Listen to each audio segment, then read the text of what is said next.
In our lead story this week, Robert Fisk of the London Independent reports that the United States has asked Saudi Arabia if it can supply weapons to the rebels in Benghazi in a desperate attempt to avoid U.S. military involvement in Libya in the event of a prolonged struggle between the Gaddafi regime and its opponents.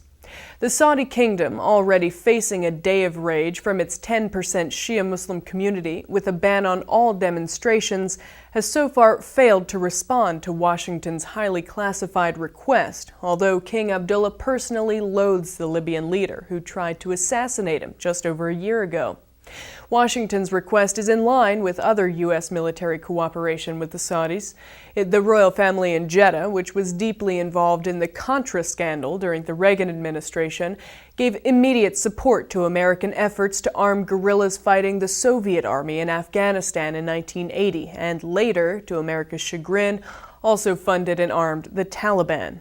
But the Saudis remain the only U.S. Arab ally strategically placed and capable of furnishing weapons to the guerrillas of Libya. Their assistance would allow Washington to disclaim any military involvement in the supply chain, even though the arms would be American and paid for by the Saudis. According to Fisk, the Saudis have been told that opponents of Gaddafi need anti-tank rockets and mortars as a first priority to hold off attacks by Gaddafi's armor and ground-to-air missiles to shoot down his fighter bombers. We only want planes, but we want nothing else. They should only come in with planes, but we don't want them to come into our country with troops on the ground. Supplies could reach Benghazi within 48 hours, but they would need to be delivered to air bases in Libya or to Benghazi airport. If the guerrillas can then go on to the offensive and assault Gaddafi's strongholds in western Libya, the political pressure on America and NATO, not least from Republican members of Congress, to establish a no-fly zone would be reduced.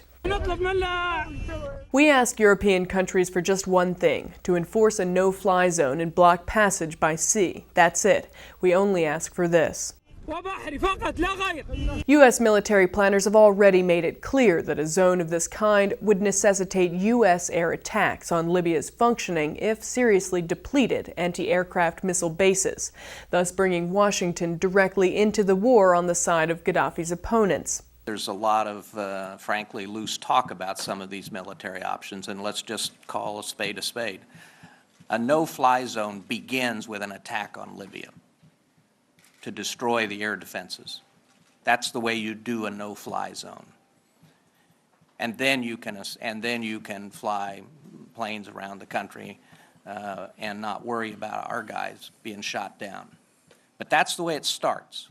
I'm not endorsing it. And I'm it just requires, wondering. no, I understand, but it also requires more airplanes than you would find on a single aircraft carrier. So it is a big operation in a big country. But Saudi Arabia is already facing dangers from a coordinated day of protest by its own Shia Muslim citizens who, emboldened by the Shia uprising in the neighboring island of Bahrain, have called for street protests against the ruling family of Al Saud last week. If the Saudi government accedes to Americans' request to send guns and missiles to Libyan rebels, however, it would be almost impossible for President Barack Obama to condemn the kingdom for any violence against the Shias of the northeast provinces.